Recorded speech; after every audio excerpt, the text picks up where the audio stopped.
Where are we from? Siegfried. Il y a quelques jours, nous étions avec le réalisateur du film Iron Sky au festival des Utopiales, l'occasion pour lui de nous parler de cette folle aventure, de son goût prononcé pour la science-fiction et des franchises Star Wars et Star Trek. Brilliant.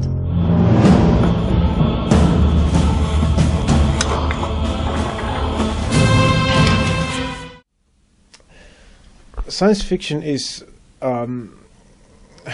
scientifically specific fantasy in a way, that it's presenting a fantastic environment, but it's making no suggestions or assumptions that wouldn't be possible to be proven, at least on some level of science.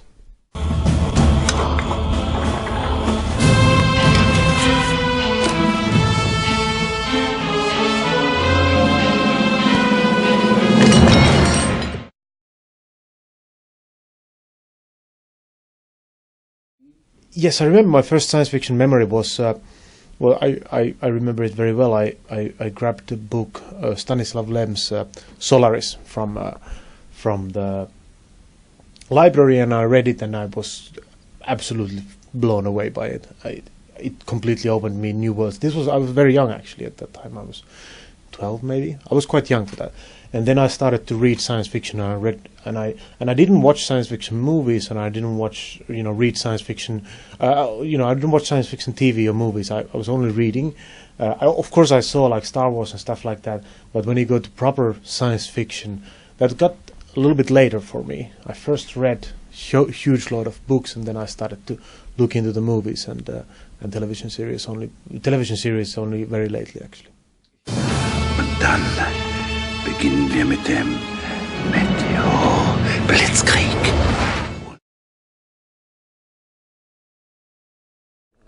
I would pick the hero, the hero of the Star Diaries from Stanislav Lem. I can't remember the name of the hero at this moment, but he seemed to be getting in the most interesting adventures, the most universe-changing adventures of them all.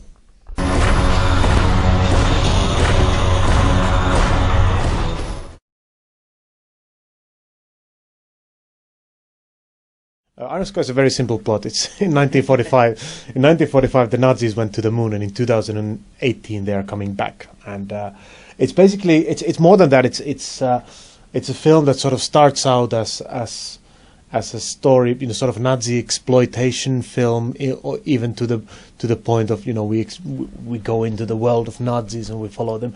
But then it starts to move forward towards sort of more political satire, and in the end it sort of evolves into space battle meets sort of almost like a Dr. Strangelove kind of film. It's quite a. I always describe Iron Sky as sort of a heavy metal concert. It's loud, obnoxious. There's a lot of things going on, and it's good fun, but it also has levels and layers to it, which people can watch if they want.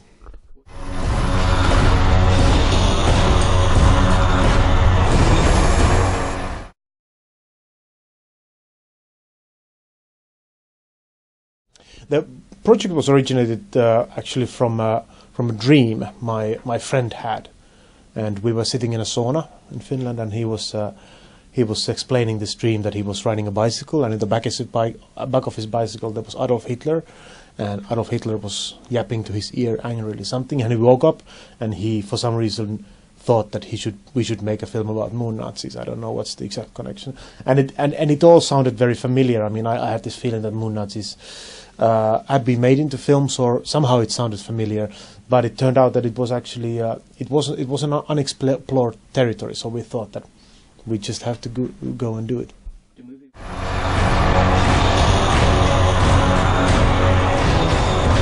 Only one day is left. Only one day.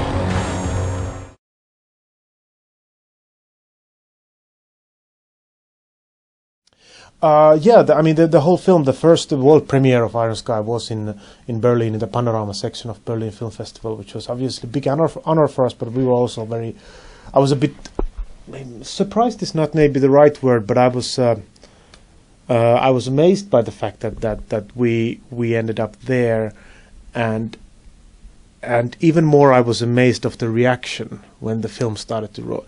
It was this year's Berlin Film Festival, easily the most spoken of film, the biggest film in this year's Berlin Film Festival. That the one film that every newspaper was writing about, and that was really fun because we sort of we this weird film from Finland about moon Nazis became sort of the topic of talk in Berlin.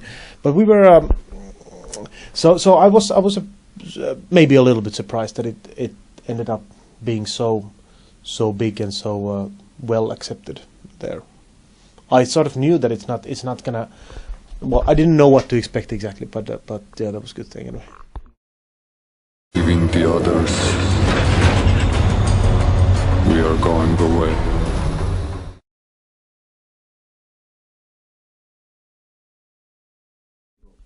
The film has been going through more festivals that I even know of. It's been a big success in festivals, which is nice, of course, but it's not very relevant in the end. Unfortunately, it's nice that festivals take it, but what's obviously relevant for the career and for future of Iron Sky is obviously how well it's doing in theaters and how well it's doing on the on retail, the DVD and Blu-ray, and for that it's also been extremely successful. I was very afraid, like, are people gonna go and see it in movie theaters, because it was, you never know. It's a weird concept film, but we were very lucky to find out that we got, it was very successful in theaters, and now the DVD's been out in some countries, and it's sort of popping out in many countries, and it's also selling very well.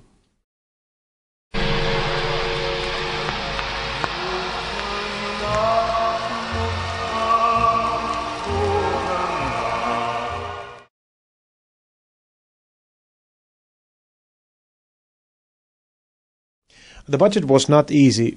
The budget was probably the hardest thing in a way, and it still is. It's the funniest thing, is that you don't, once the film is done, it's not like that's the end of that's the end of it.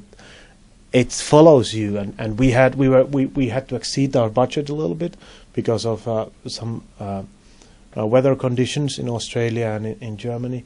So it became a bit more expensive than we had budgeted for. So we're still sort of trying to fill some of the gaps and holes.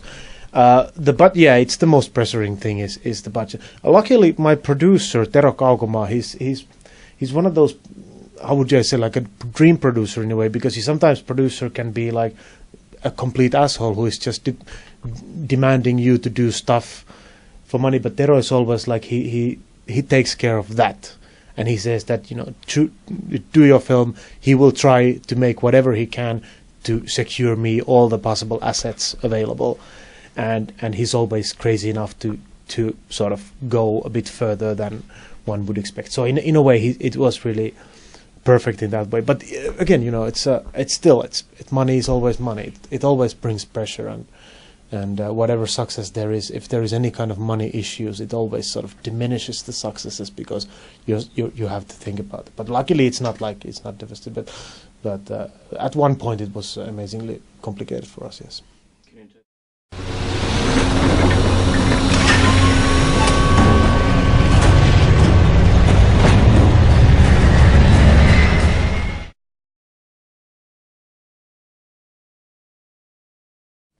Second World War is a topic that has been spoken of for many years, but in a very conventional manners.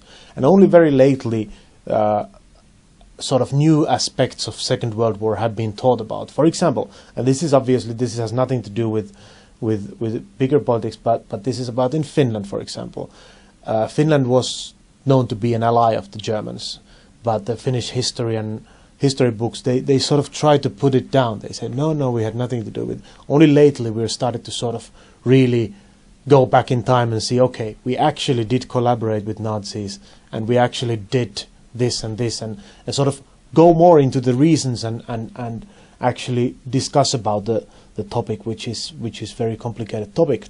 And the same thing goes on everywhere. It's like we've spoken of only one point of the Second World War, of the horrors of Second World War, and I think there is still many scars that need to be healed. And I always think that approaching things via comedy makes them a little bit more approachable and sort of, well, laughter is a healing. Laughing is a healing part of a healing process itself. And I think that once we start to laugh, once we're able to start to laugh at things that may be even complicated for us, that's the point when we actually start to heal from those. Unfähigen alle diese Untermenschen von der Erdkarte.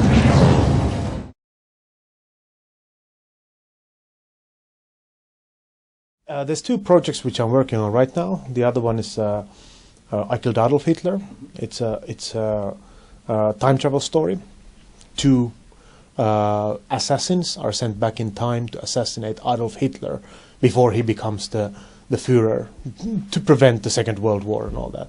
But of course they fuck it up, and Hitler manages to escape with a time machine to the future, and then it becomes this it's a really funny, really good, really intelligent, almost romantic script. It's a romantic story in the end by heart, of these two assassins and how one of them is stuck back in time and one of them is in the future, and it's sort of a love over centuries kind of thing while chasing Hitler. It's a good one. The other one is American film. It's we haven't revealed too much about it yet.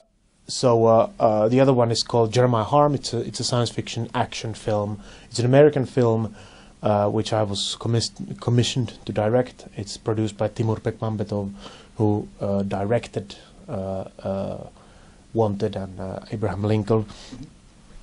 And it's a bigger budget film. It's a story of a bunch of intergalactic criminals who escape to Earth from a prison, and an intergalactic bounty hunter who is sent after them, and they end up in New York, and they start trashing the city. So it's a good fun. Do you have name for the casting? For the casting, we have names, but I can't tell you. No, yeah, I can't talk about it right now. Famous actor?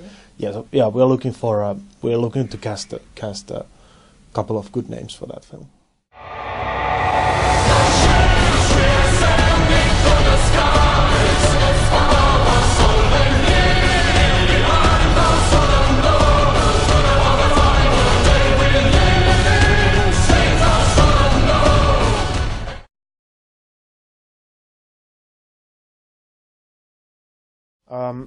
First and foremost, yes, he did sell those things, and I think to be honest, I think it was a clever decision, because I feel, and I think he felt also, that Star Wars franchise was not going anywhere very interesting, and I felt that he didn't feel that he was contributing to the franchise in a positive way, that he was sort of, Clone Wars. It wasn't nothing very interesting. I think the only interesting thing out of Star Wars in many years has been Star Wars Lego games, So, and I think that tells a lot about the franchise. And Disney has a possibility. I mean, looking at what Disney has done to some of the franchises through Pixar and through Marvel, it could very well be a rebirth of Star Wars, because nobody liked the new Star Wars films that came through 2001 and so forth, and whatever has been done after that, nobody liked those stuff. So the question is, could Disney find some new angle to it? I don't know. I don't even care that much. I'm more Trekkie than a Star Wars guy. So I don't care. I like my Star Wars, the first 3 ones. I like playing Star Wars Lego game, but I don't really care. I like Picard and and Shatner and stuff like that. But talking about directing a Star Wars movie, let's put it this way: if I was to pick a new Star Trek movie or a new Star Wars movie, I probably would go for a new Star Trek movie. I feel that the world of Star Trek is, you're able to go deeper into topics that I want to talk about than with Star Wars. Star Wars is fantasy, Star Trek is science fiction, and I find myself a science fiction director. So depends obviously on on the script, but still, like, my big dream, hope, goal in life is that I get to direct new Star Trek movie at one point, one day. What do you think about the J.J. Abrams reboot? I think it was a very good reboot. I'm excited about it. The funny thing was that I watched that reboot. I was like, I had not seen any Star Treks at all when it came out in 2006 or 7 or something like that. When it came out, or even later, 2009 maybe, I don't know. But anyway, I had not seen any Star Trek ever at that point. I watched it and I enjoyed it approximately, it was okay. It was an interesting movie. And I watched the extras on that. And there was a small clip of Star Trek, like old Star Trek. I was watching it, my girlfriend thought that, damn, this old Star Trek looks good. We should watch it.